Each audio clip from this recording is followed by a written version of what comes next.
Hola, Hola, Hola, soy Javier Parra yo soy Benjamín Villalobos. yo soy Tomás Muñoz. y este es nuestro video fichaje para Introducción a la Economía ICS 1513. Durante este video relacionaremos el contenido de tres textos. El primero, Adaptación al cambio climático y desarrollo sostenible, perspectivas globales y el caso de Chile, de Clapes UC. El segundo, el impacto dinámico de la integración de mercado, evidencia desde la expansión de energías renovables en Chile, de Luis González, Koichiro Ito y Marreguant. Y por último, el capítulo 3 de Mujeres, Empleos Verdes y Pueblos Indígenas de la Alianza Latinoamérica Sostenible. El cambio climático es una realidad innegable y un problema que la humanidad tiene que afrontar lo antes posible. El único camino para revertir la crisis climática es la transición hacia una economía verde y sostenible, junto con la disminución de emisiones de carbono de una manera justa con la sociedad. Y esto es precisamente lo que nos comunican los textos que mencionamos anteriormente, pero tomando distintas perspectivas sobre las prioridades para enfrentar la crisis climática. A pesar de las distintas perspectivas que toman los tres textos, todos tienen en común en hablar de las estrategias de nuestro país en particular para contrarrestar los efectos del cambio climático.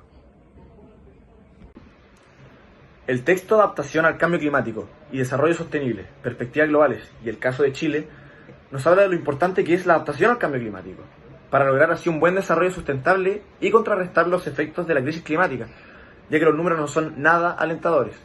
De acuerdo con González y Lara, 2024, la adaptación a la crisis climática podría costar a los países en desarrollo entre 160.000 y 340.000 millones de dólares cada año para 2030.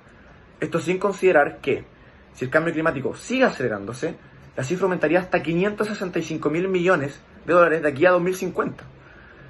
También destacan iniciativas globales, como propuestas hechas en el Acuerdo de París en 2016 y en las conferencias de las partes 27 y 28, informando así sobre el panorama a nivel mundial y los enormes desafíos político-económicos para las organizaciones internacionales. El texto también hace énfasis en Chile y cómo puede afrontar la crisis, priorizando la adaptación por encima de la reducción de emisiones de gases de efecto invernadero. Si bien la reducción de emisiones es relevante, el enfoque principal del país debe centrarse en la adaptación. Es un país en desarrollo, muy susceptible a la crisis, debido a su geografía y el aumento de eventos climáticos extremos, como inundaciones, incendios forestales, sequías, etc. Se mencionan estrategias para adaptarse, como los proyectos de desalinización de agua e inversiones en el desarrollo de infraestructura resiliente a los eventos climáticos. El informe da cuenta de la urgencia de la adaptación al cambio climático tanto en Chile como en el mundo, y la necesidad de obras concretas para cumplir con los compromisos estipulados en acuerdos y conferencias.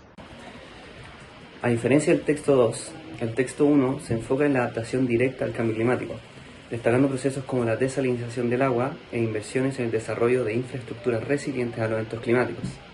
En cambio, el texto 2 se enfoca en el hecho de que la expansión con efectividad de las energías renovables es uno de los desafíos de suma importancia para enfrentar el tema del cambio climático, debido a que el sector eléctrico genera una de las mayores proporciones de las emisiones de gases de efecto invernadero. Surgen dos problemáticas a partir de la falta de la integración del mercado entre las regiones con uso intensivo de energía renovable y los centros de demanda. La primera, cuando el suministro de energía renovable excede la demanda local y no puede exportarse, se debe reducir la generación de electricidad para evitar fallas en el sistema. Número 2. Los precios de los mercados locales tienden a ser más bajos cuando no se puede exportar a los centros de demanda. En muchos países, la infraestructura no se diseñó con el propósito de la utilización de energías renovables, las cuales suelen ser producidas de mejor manera en lugares lejanos a los centros de demanda. Por otro lado, la integración del mercado podría causar un gran impacto en la curva de oferta, provocando un equilibrio que presentara diferencias respecto a un caso estático. Y no tomar en cuenta estos efectos podría subestimar severamente los resultados de la integración del mercado. También cabe destacar la importancia de la expansión de la transmisión eléctrica con el propósito de maximizar los beneficios de la integración del mercado, pues esta expansión permite que la energía renovable compense la contaminación en zonas densamente pobladas.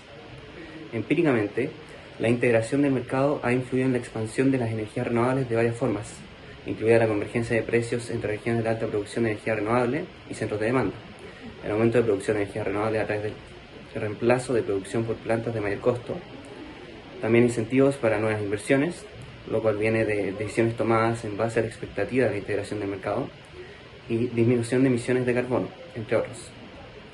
En resumen, la integración del mercado y la expansión de la transmisión pueden reducir significativamente los costos y precios de la electricidad, y al mismo tiempo contribuyen a la descarbonización del sector eléctrico, un paso esencial para abordar el cambio climático. El capítulo 3 del Policy Brief Mujeres, Empleos Verdes y Pueblos Indígenas de la Alianza Latinoamérica Sostenible aborda el problema climático desde el punto de vista de la recuperación económica. El texto hace hincapié en cómo la pandemia ha provocado la pérdida de millones de empleos en Latinoamérica y cómo la recuperación económica tiene que ir de la mano del empleo verde. Los empleos verdes se definen como aquellas labores que contribuyen al cuidado y la protección del medio ambiente a la vez que promueven la transición hacia economías bajas en carbono. Existen estimaciones que indican que la región tiene el potencial de crear 15 millones de empleos verdes para 2030 en distintos sectores productivos como el forestal, agrícola, el transporte electrificado y la energía renovable. Este último sector tiene gran potencial de desarrollo y generación de empleos verdes específicamente en Chile. La parte del texto que se relaciona con los dos anteriores es el enfoque en Chile, abordado desde el punto de vista de la generación de empleos verdes.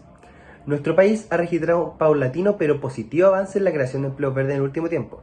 La crisis derivada de la pandemia provocó alrededor de 2 millones de pérdidas de empleos en Chile y la generación de empleos verdes ha tomado especial relevancia en las estrategias de recuperación económica del país. Viendo los esfuerzos para recuperar la economía como una oportunidad para la generación de este tipo de empleos, los cuales, dadas las circunstancias mundiales y regionales, ya eran una urgencia incluso antes de que golpeara la pandemia. A diferencia de lo que propone el informe de CLAPES-UC, pero en concordancia con lo planteado en el texto sobre la expansión de la energía renovable en Chile, la generación de empleos verdes en Chile irá de la mano con los planes de descarbonización del país a 2050. El sector energético será trascendental en la transición del país hacia una economía descarbonizada. Se estima que se producirán al menos 43.000 nuevos empleos verdes en el sector energético solo con los proyectos ya ingresados al sistema de evaluación de impacto ambiental para las regiones con plantas de carbón. De este texto podemos extraer cómo Chile está, en lenguaje coloquial, matando dos pájaros de un tiro, ya que la recuperación económica justa post pandemia se está haciendo de la mano de la generación de empleos verdes y el potenciamiento de la industria energética, para de esta forma también lograr su compromiso de carbono neutralidad para 2050. El gobierno enmarca este proceso como una transición socioeconómica justa hacia una economía sostenible. En conclusión, los documentos nos dan variados enfoques que podemos realizar a nivel político y económico sobre la situación del cambio climático tanto a nivel mundial como en nuestro país. Sin embargo, todos nos proponen estrategias de adaptación a la crisis climática y en gran medida se nos advierte sobre las posibles consecuencias y daños a los que estamos vulnerables como especie humana si es que no reaccionamos y tomamos medidas urgentes. Los costos de las pérdidas a futuro son extremadamente elevados como se ven en los informes, por lo que es importante tomar acción tanto las organizaciones internacionales e instituciones gubernamentales como cada individuo por separado. El planeta es un lugar que hay que cuidar, está en nuestras manos nuestro propio futuro. Trabajemos por un lugar mejor para vivir.